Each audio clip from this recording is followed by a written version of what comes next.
Warner Brothers, we need to talk. Why do you hate making money? I've never seen a company hate a character that they own this much.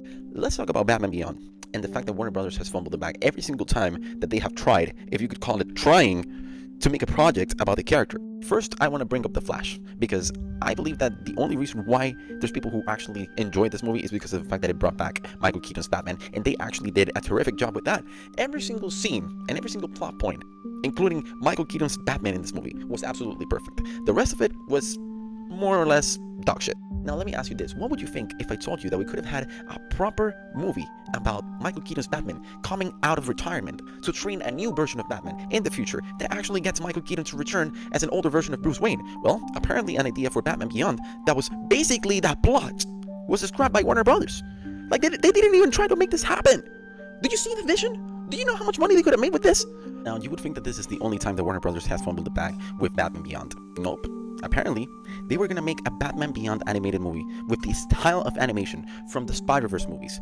From the Spider-Man into the Spider-Verse, across the Spider-Verse, beyond the Spider-Verse animation style.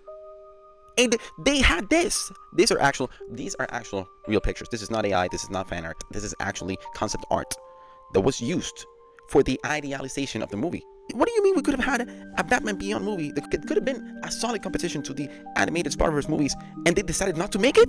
But the biggest slap in the face must be for us gamers, because we could have actually gotten a sequel to the Arkham trilogy called Batman Arkham Beyond. And it would have featured the same version of Bruce Wayne that we got in the games in the future, while in retirement, training a new Batman to defend Gotham City. Could you imagine a Batman Beyond video game that is basically a combination of the Batman Arkham games and Cyberpunk in a futuristic Gotham City? Do you know how many families that would have fed? And given how violent Batman was in the Arkham games, can you imagine a version of Terry McGinnis in this universe trained by Batman?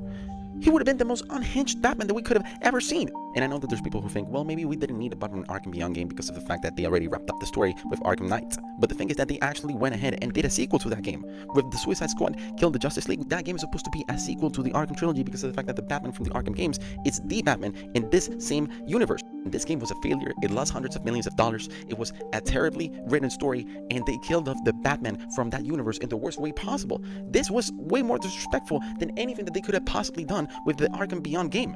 Batman Beyond is definitely one of the most beloved, one of the most interesting, and one of the best alternative versions of the Batman that we have ever seen. But for some reason, Warner Brothers does not believe in the character, or the idea that the character could be successful in a Batman movie or a video game in the modern age. But I want to know your thoughts. What do you think about Batman Beyond? Do you think that Warner Brothers is misusing the character? Let me know your thoughts in the comments.